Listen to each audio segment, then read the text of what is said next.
Você acha que yoga é um esporte competitivo? Quase todo mundo que pratica ou ensina yoga sabe que existe uma enorme diferença entre yoga e halterofilismo ou outros esportes. Mas você sabia que na Índia, atualmente, a prática das posturas do yoga, os asanas, é considerada como um esporte competitivo? Infelizmente, essa é a posição oficial do governo indiano desde 2020.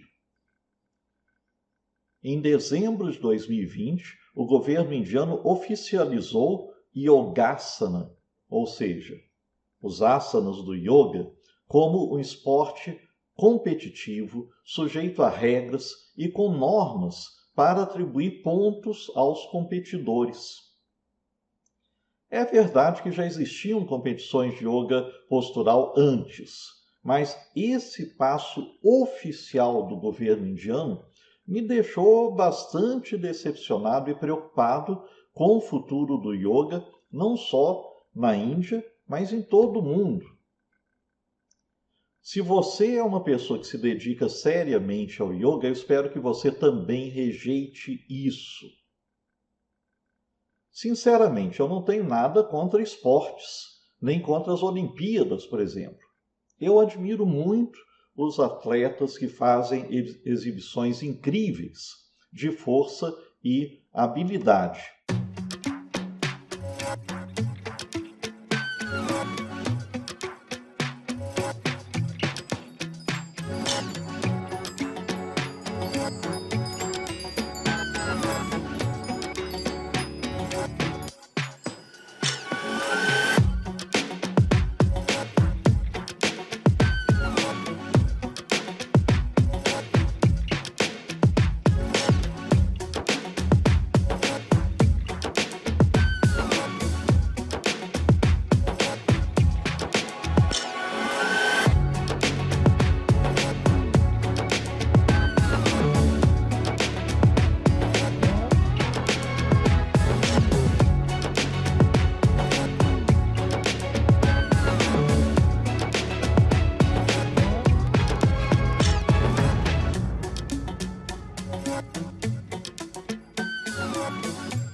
Mas yoga não é isso.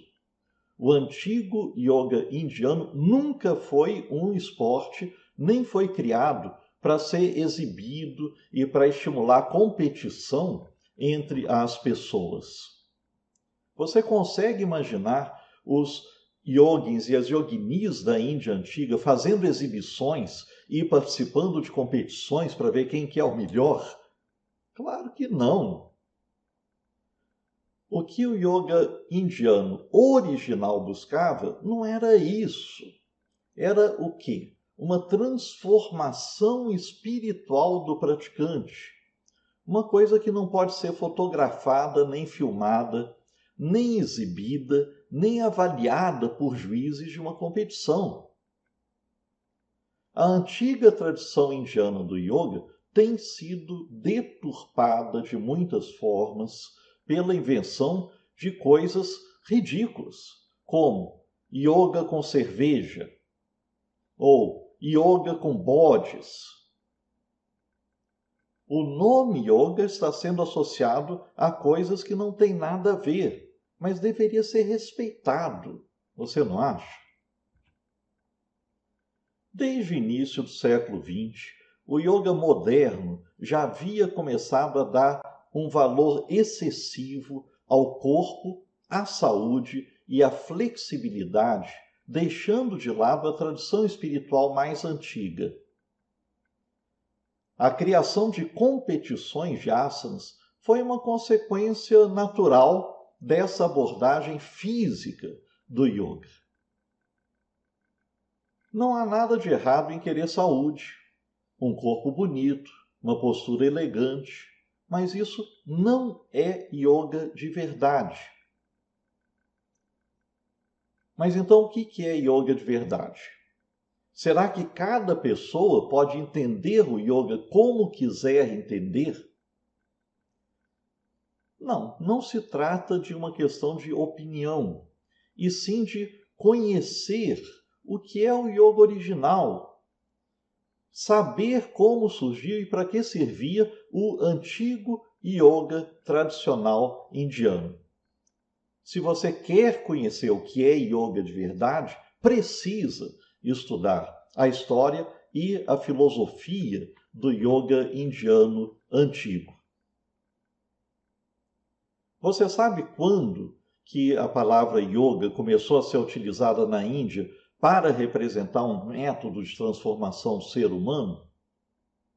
Não, não foi 5.000 anos antes de Cristo. Tem muita gente que gosta de exagerar, mas não é verdade, né?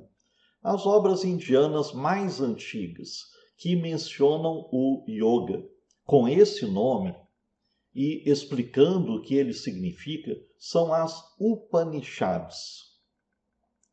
E as Upanishads mais antigas são aproximadamente de 800 a.C.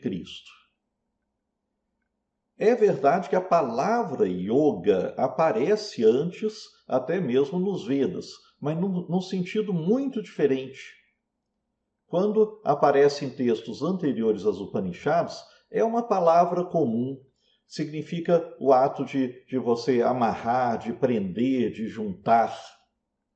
E não significa um conjunto de técnicas de transformação da pessoa.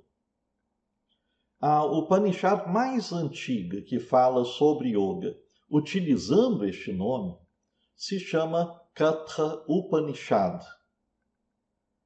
Ela pode ter sido composta mais ou menos uns 5 séculos antes da era cristã, ou até mesmo um pouco antes. Há autores que consideram que é anterior ao budismo. O budismo surgiu no século VI a.C. Você sabia que é a Katha Upanishad que apresenta pela primeira vez essa conceituação do yoga? Talvez não. Há muitas coisas que são praticamente desconhecidas, mesmo entre as instrutoras e os instrutores de yoga mais experientes. Depois da Katha Upanishad, a palavra yoga começa a aparecer em diversas outras Upanishads, como, por exemplo, a Shvetashvatara Upanishad e a Maitreya Upanishad, assim como em outras obras antes da era cristã, como no Mahabharata, especialmente numa parte do Mahabharata que é bem conhecida, chamada Bhagavad Gita, e em uma outra parte não tão conhecida, mas muito importante, chamada Mokshadharma. Yoga também aparece nos códigos de conduta chamados Dharma Sutras. Depois de diversos desenvolvimentos, o Patanjali formulou na sua obra Yoga Sutra uma modalidade especial de yoga, selecionando e adaptando diversos aspectos teóricos e práticos que, em sua maioria, já haviam aparecido antes. Ele não criou a partir do zero. Ele selecionou, adaptou, organizou. A época em que o Patanjali viveu é desconhecida, mas parece ter sido entre os séculos 3 antes de Cristo e 3 depois de Cristo. Essas Upanishads que eu estou citando são anteriores ao Patanjali.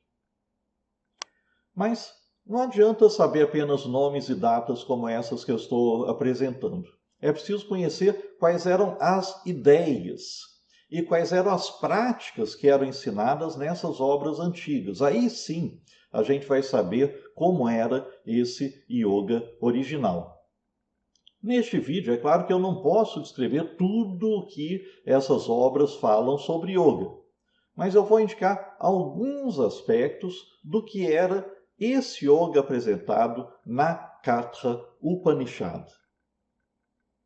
Essa Upanishad conta o encontro de um menino chamado Nachiketa com a morte. É uma historinha que aparece nessa Upanishad. A morte, na tradição indiana, é representada pelo Deva Yama, um ser divino, não é um demônio.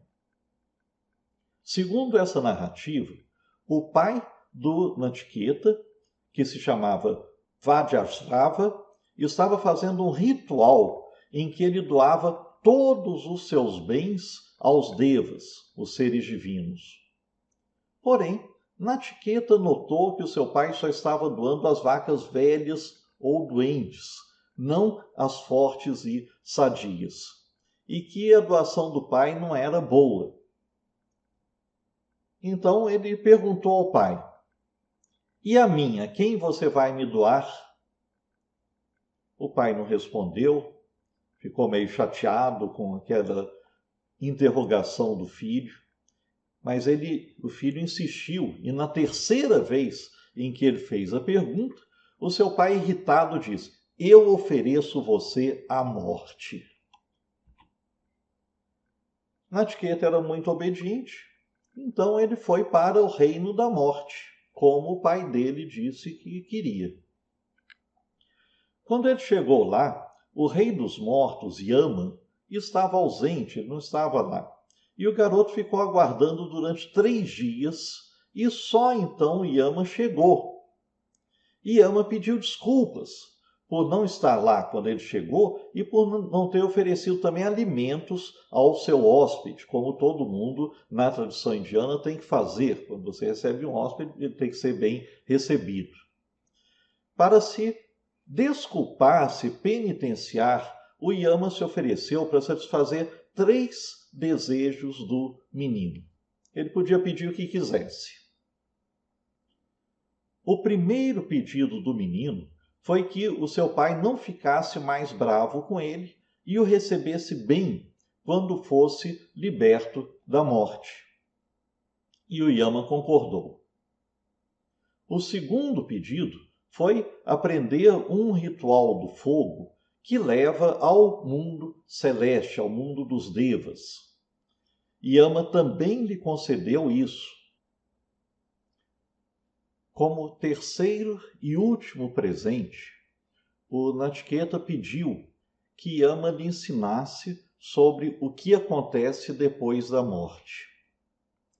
O Yama não gostou do pedido, então Yama sugeriu que ele pedisse e escolhesse qualquer outra coisa, porque esse era um ensinamento secreto. E Yama oferece várias alternativas, riqueza, poder, etc. E Nachiqueta insiste no seu pedido e o Yama tem que cumprir a promessa que ele havia feito. E então Yama começa a instruir Nachiqueta sobre essa sabedoria secreta.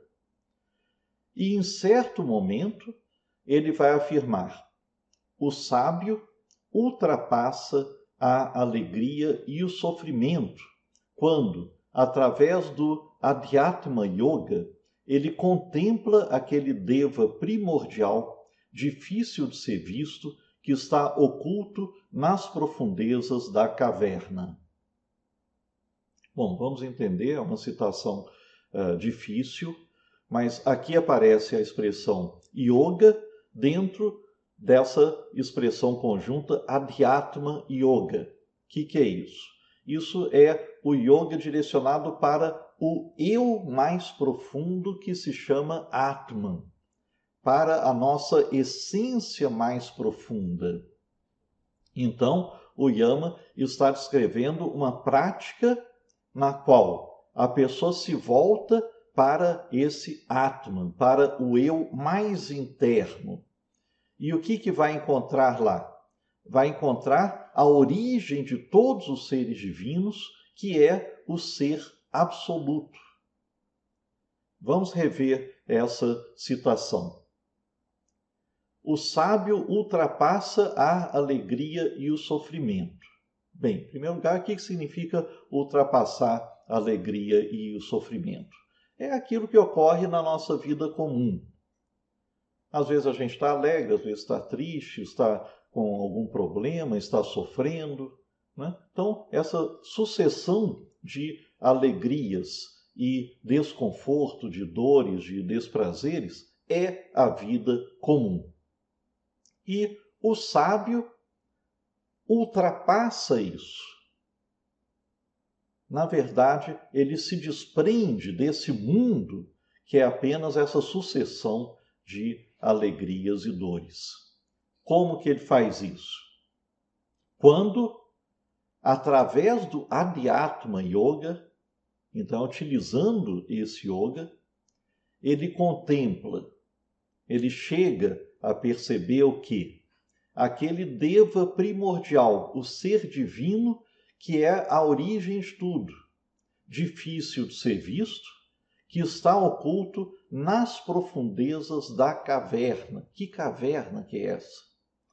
Essa expressão aparece bastante nas Upanishads para indicar o coração, a parte interna da pessoa. E é exatamente nessa parte interna da pessoa que a tradição indiana mais antiga fala que está o eu, está o Atman, está a nossa essência. E essa nossa essência é idêntica à origem de todos os devas, é o absoluto, que é chamado também de Brahman.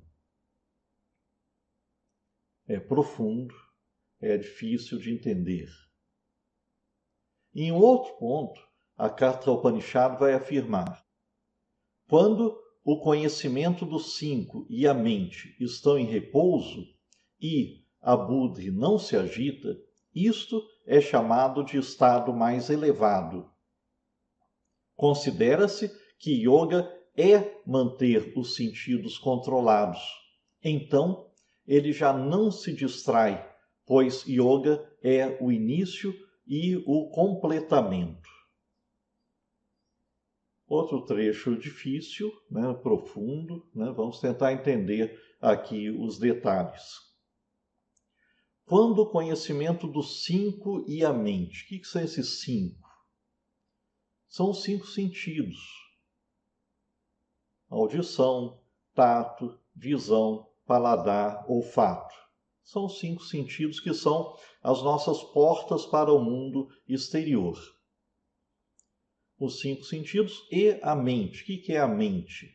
A mente é o nosso órgão interno que capta tudo aquilo que vem pelos cinco sentidos, processa isso, que pensa, que planeja, que se lembra de coisas, que tem emoções agradáveis e desagradáveis. Isso tudo é a mente. E a mente está o tempo todo recebendo influências de fora através dos cinco sentidos.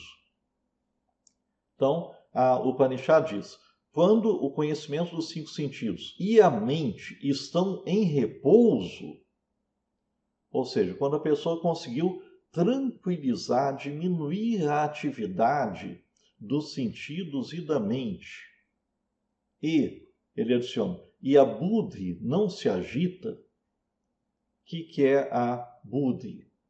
A buddhi é uma outra capacidade interna que só é descrita na tradição indiana. Não tem uma tradução adequada, porque não existe esse conceito no pensamento ocidental. Então não existe uma palavra em português, em inglês, em francês, que represente direito o que é a buddhi. Eu não vou poder entrar em detalhes, mas a buddhi é uma coisa diferente da mente.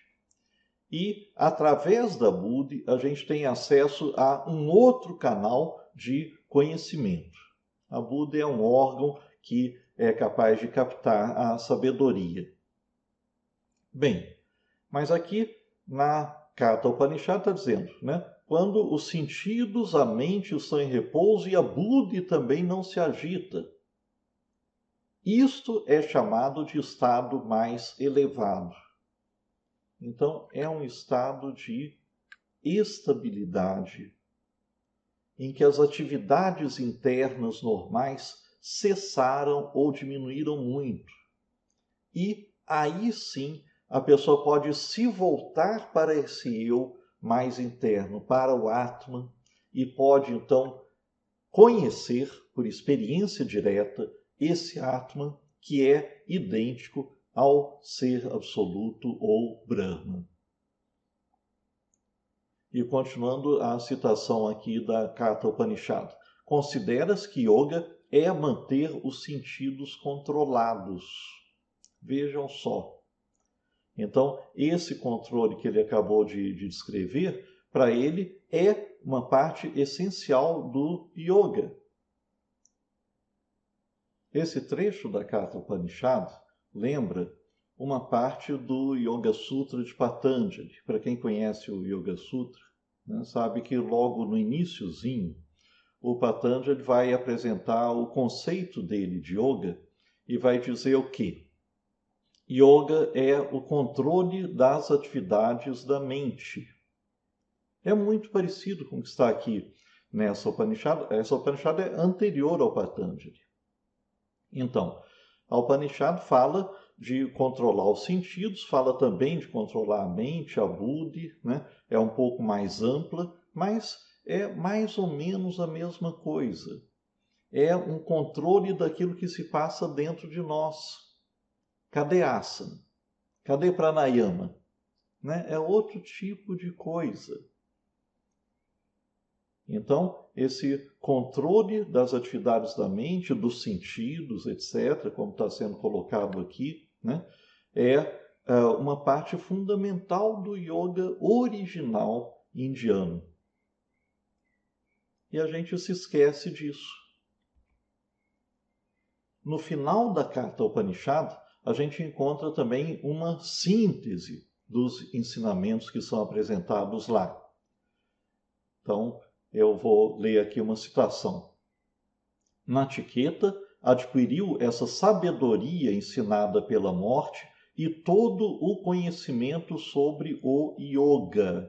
Então atingiu Brahman e se libertou das paixões e da morte. E assim também ocorre com qualquer outro que conhece o Eu Supremo. Bem, então aqui essa passagem é extremamente importante. Vamos ver parte por parte dela para a gente entender bem o que essa Upanishad está transmitindo.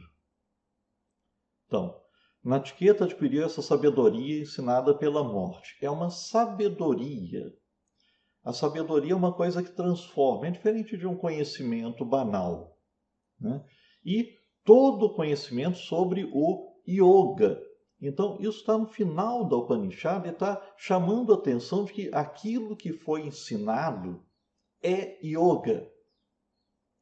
E qual é o resultado desse yoga? Então, ele, o Nachiqueta, atingiu Brahman. Brahman é o quê? Né? É a base de toda a realidade. É o ser absoluto.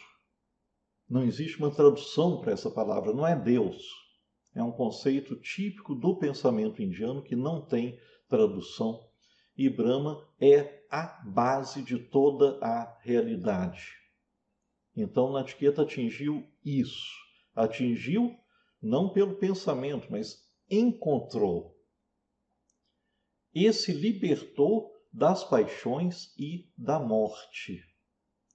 O que a Upanishad está descrevendo aqui? Ela está descrevendo o que é chamado de o processo de libertação espiritual.